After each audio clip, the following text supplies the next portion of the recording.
24 जुलै रोजी महावितरण कार्यालयावर भव्य मोर्चा, शेतकऱ्यांनी मोठ्या संख्येने उपस्थित राहा.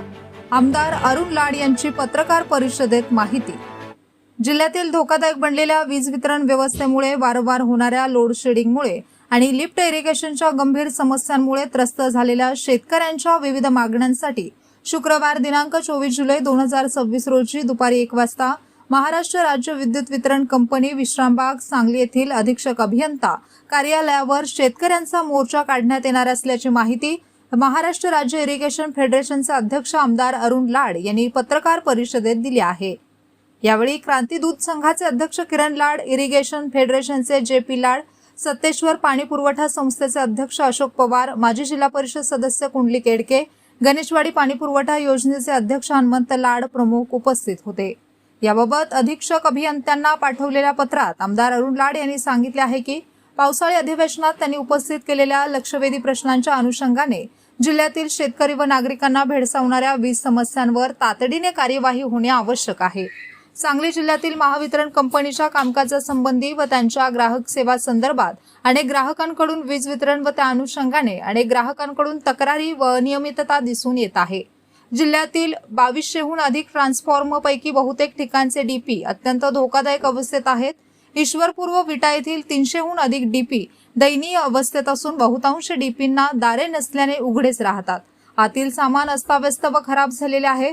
जीर्ण वीज वाहिन्या जिल्ह्यातील 200हून अधिक असून गावातील 25 ते 30 वर्षापूर्वीच्या वीज वाहिन्या बदलणे आवश्यक असताना अनेक भागात आजही 1962 ते 1970 या कालावधीत उभारलेल्या जुन्याच जीर्ण वाहिन्यांद्वारे वीज पुरवठा सुरू आहे.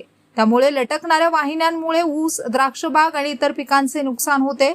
शॉर्ट सर्किटमुळे उभ्या पिकांना आग लागण्याच्या घटना घडणे, पिन इन्सुलेटर आणि इतर साहित्य निकामी झाल्यामुळे वीज पुरवठा वारंवार खंडित होणे, कमी जास्त दाबाने विजेचा तांत्रिक बिघाड, खराब इन्सुलेटरमुळे खांबांमध्ये विद्युत प्रवाह उतरून वाढत्या अपघातांच्या घटना घडत आहेत.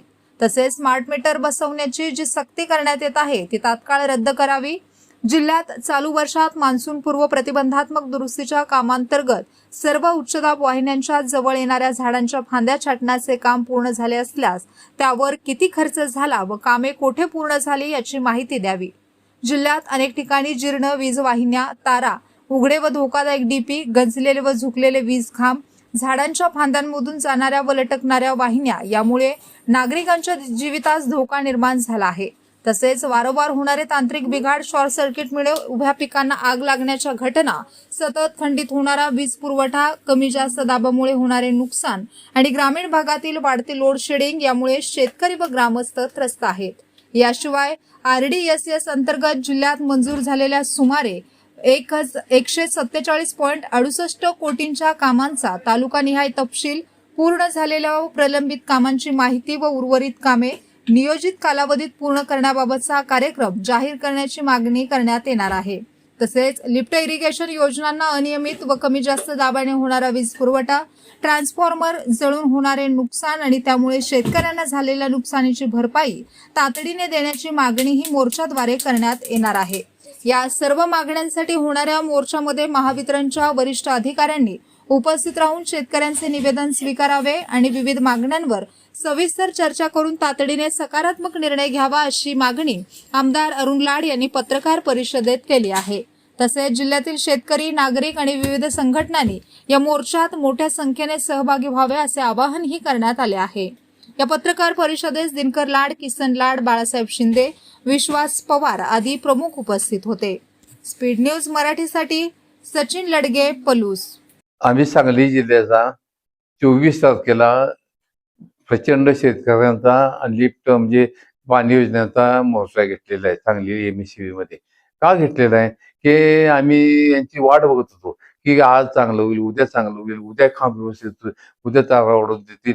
ही काहीच न झाल्यामुळं मी म्हणजे लक्षवेधी टाकलेली आहे आणि लक्षवेधीला त्यांनी उत्तर व्यवस्थित दिलेलं आहे. पण त्या काम चालत नाही, कामकाज चालत नाही. यांच्याकडं माणसं नाहीत. आम्ही गेलो की माणसं त्यांची खाजगी आहेत, खाजगी माणसं कामाला येत नाहीत आणि आज जे आहेत ते मागं 30, 35, 40 वर्षाच्या पाठीमागे त्यांचं मटेरियल आहे. काय वाकलंय, लोंबतायत, पिकापाशी येत आहेत, पिकं ठेंगी पडून जळतायत, माणसं मरतायत, ही त्यांची काळजी नाही, त्यांना काही काळजी नाही. आणि अशा पद्धतीनं आम्ही किती दिवस सोसायचं. आज वीज येते जाते. आज 8 तासात 6 तास केले आणि 6 तास सुद्धा कंटिन्यू वीज येत नाही. 2 तास वीज आली, पण 1 तास गेली तर आम्हाला ते केलेलं पेलेलं पाणी आहे त्यातच पण न्यावं लागतंय. हे पाणीच आमचं पुढे जात नाही. तेही नुकसान. म्हणजे आम्हाला पाणी शेतीला पाजायचं आहे अशी अवस्था आहे. म्हणजे घरची लाईट हिने बोंबाच केलेले 8 तास 6 तास केले ते कंटिन्यू येत नाही. वाढीवस्ती आज कोंडल गाव असं आहे की निम्म गाव वाढीवस्ती आहे. आम्हाला पिण्याला पाणी आम्ही दिलेलं आहे, पण वीज आमच्या हातात नाही. वीज द्या म्हणून मागं लागलोय तर ते आज तागायत वाढी वस्त्यावर प्रत्येक ठिकाणी वीज देऊ शकत नाही आणि दिले नाही, देऊ शकत नाही. आणि शेतीला सुद्धा वीज नवीन देत नाही. आम्ही मागितली वीज, कनेक्शन मागितलं, ती म्हणजे सोलरकडे जावा आणि सोलर त्यांचे 6-6 महिने क्लेम लागलेले आणि मिळत नाही. हे सगळे अन्याय चालले. यांच्या शेती इतकं मोठं नुकसान केलेलं आहे की बाबा ह्याच्या लाईन नाहीत, व्यवस्थित नाहीत. एकदा चालू झाले की किती लाईन येईल सांगता येत नाही. आमच्या 2 लिफ्टचं आज एकदम लाईट आली आणि इतकी मोठी लाईट आली की आमच्या दोन्ही लिफ्टचे डिओ गेले आणि ट्रान्सफॉर्मर जळले. आणि आज ते चालवायला आम्हाला जवळजवळ जवळजवळ 10 ते 12 दिवस झालं आम्हाला ते ट्रान्सफॉर्मर रिपेअर टाकलेत, अजून मिळालं नाही. इतक्या दिवस बंद ठेवून चालते का? पण यांना त्यांची काळजी नाही. हे काही ते बघत नाहीत, आमच्याकडे काही नाही. आणि आमच्यामुळे झालं हे मान्यच नाही त्यांना. म्हणजे झालं मग कुणामुळे झालं, म्हणजे नुकसान हे लबाड होत आहेत. नुकसान झालेलं शेतीच होतंय आणि आमचं होतंय, लिफ्टवाल्यांचं होतंय. ही त्यांना बघायचं काही काम नाही. आणि अशा पद्धतीनं अन्याय चाललेला आहे आणि सगळी लोक आता चिडलेत. चिडून लोकांनी आमच्या मागं लागून मोर्चा आम्हाला काढायला लावलेला आहे. 24ला 1 तारखेला आम्ही MEC सांगलीला मोर्चा घेतो आणि त्या मोर्चात इतकी माणसं येतील की चिडलेली माणसं आहेत, त्यांना वैतागलेली माणसं आहेत आणि मोठ्या संख्येने आलेले दिसतील. आणि ते त्यांना सगळ्यांना तोंड द्यावं लागेल MECला आणि द्यावं अशी आम्ही त्यांना विनंती केलेली आहे. लेखी टपाल दिलेला आहे आणि लक्षवेधीत सुद्धा त्यांनी जे मान्य केले ती सुद्धा त्यांच्या पुढे मांडलेलं आहे. ती आम्हाला त्याप्रमाणे कामकाज झालं पाहिजे असं सांगितलेलं आहे.